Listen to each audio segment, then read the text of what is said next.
ผลประกอบการวันนี้นะก็ไปสอยดาวมา แล้วก็ไปตกปลามาก็ประมาณนี้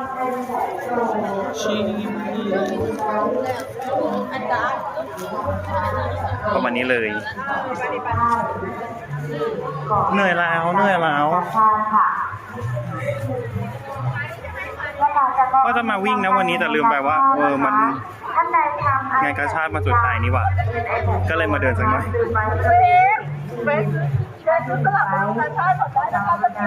มาติดต่อขอรับได้และความสำเร็จของการจัดงานกาชาดมีพลเมืองดีได้ค่ะและทำให้กับ